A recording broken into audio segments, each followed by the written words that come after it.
Alexander the God by Isaac Asimov. Alexander Hoskins grew seriously interested in computers at the age of 14 and quickly realized that he was interested in nothing much else.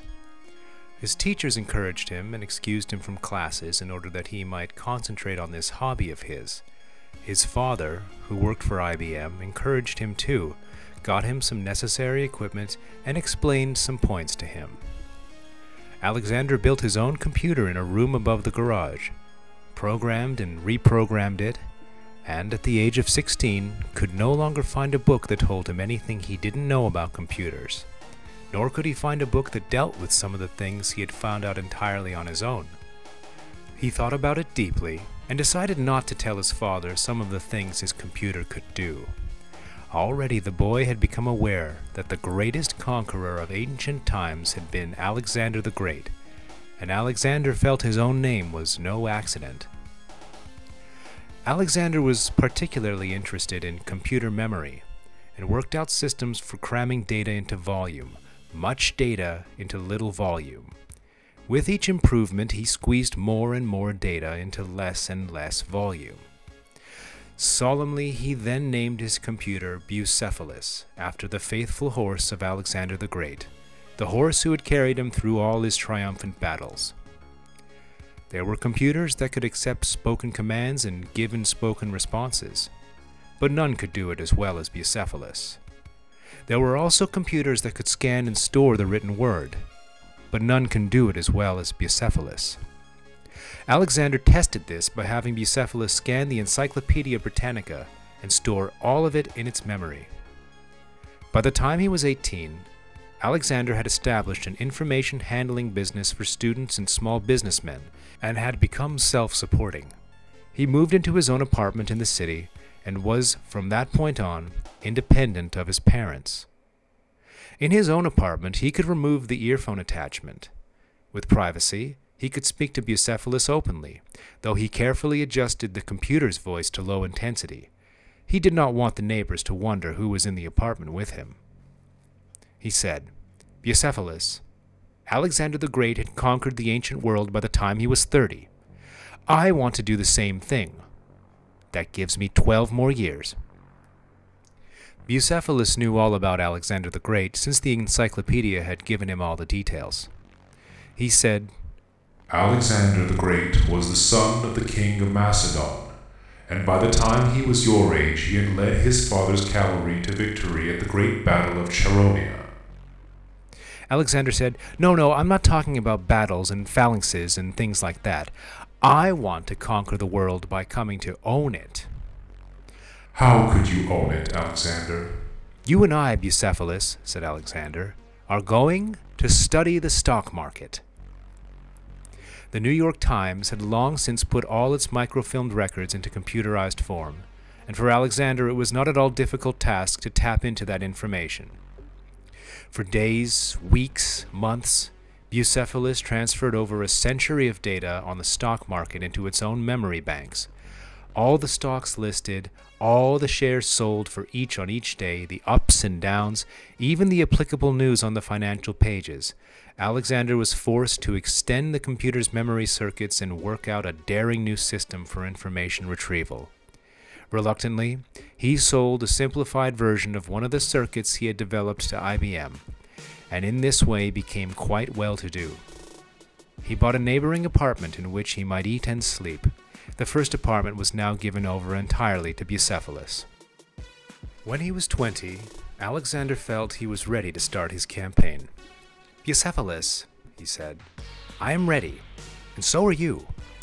You know everything there is to know about the stock market. You have, in your memory, every transaction and every event, and you keep it all up to date to the very second because you are hooked into the computer at the New York Stock Exchange, and you will soon be hooked into the exchanges in London, Tokyo, and elsewhere." "Yes, Alexander," said Bucephalus. "But what is it you wish me to do with all the information?"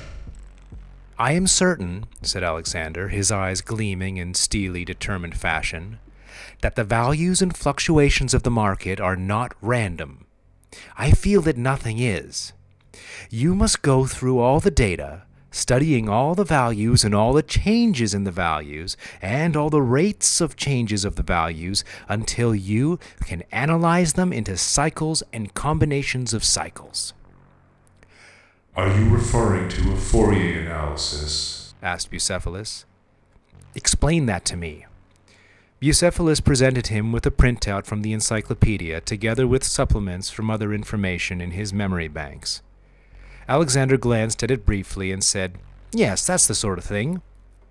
To what end, Alexander? Once you have the cycles, Bucephalus, you will be able to predict the course of the stock market in the following day, week, month, according to the swing of the cycles, and you will be able to direct me in my investments. I will quickly grow rich.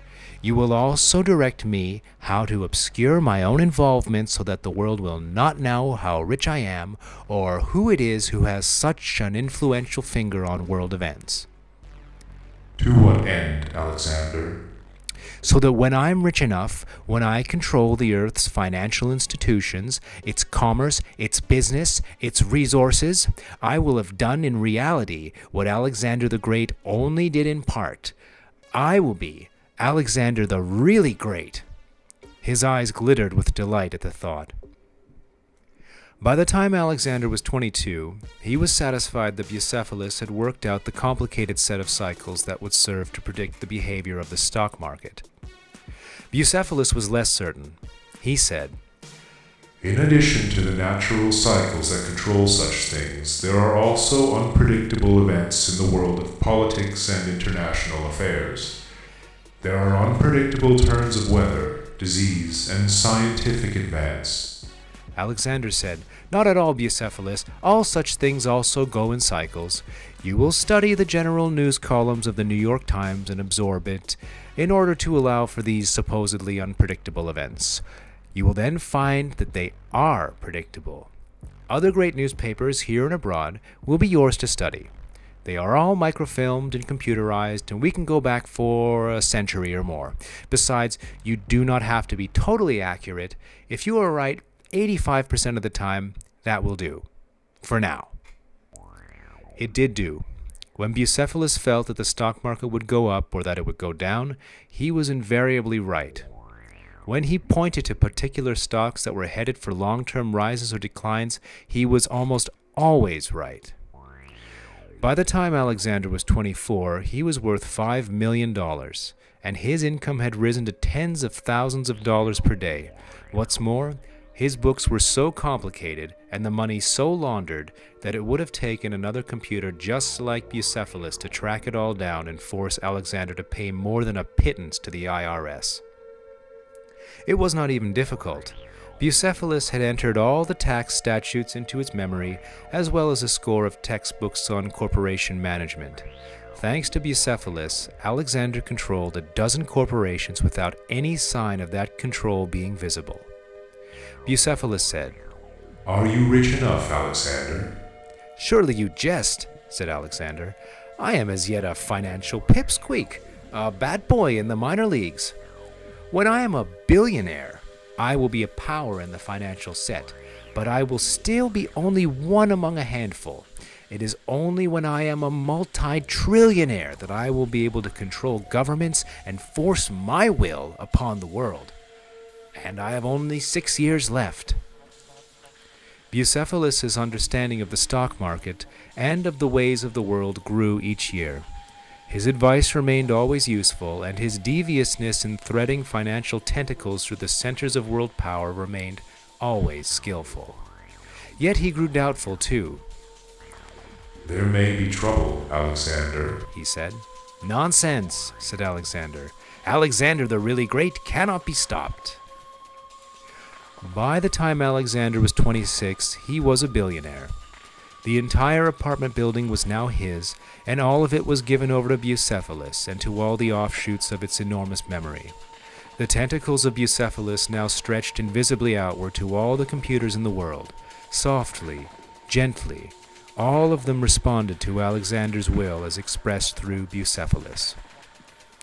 Bucephalus said, It grows more difficult somehow, Alexander. My estimates of future development are not as good as they have been. Alexander said impatiently, "You're dealing with more and more variables. There's nothing to worry about.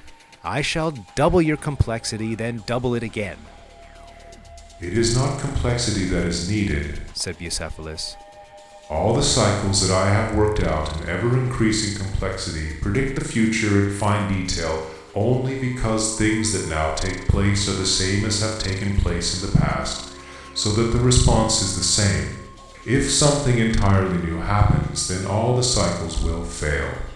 Alexander said peremptorily, "There is nothing new under the sun. Go through history and you'll find that there are only changes in detail. I will conquer the world, but I am only one more conqueror in a long line stretching back to Sargon of Agade. The development of a high-tech society repeats certain advances in medieval China and in the ancient Hellenistic kingdoms. The Black Death was a repetition of the earlier plagues in the times of Marcus Aurelius and of Pericles. Even the devastation of the wars of nations in the 20th century repeats the devastation of the wars of religion in the 16th and 17th centuries. The differences in detail can be allowed for, and in any case, I order you to continue, and you must obey my orders." "I must," agreed Bucephalus. By the time Alexander was 28, he was the richest man who had ever lived, with assets that even Bucephalus could not estimate closely. Certainly it was over 100 billion, and his income was in the tens of millions a day.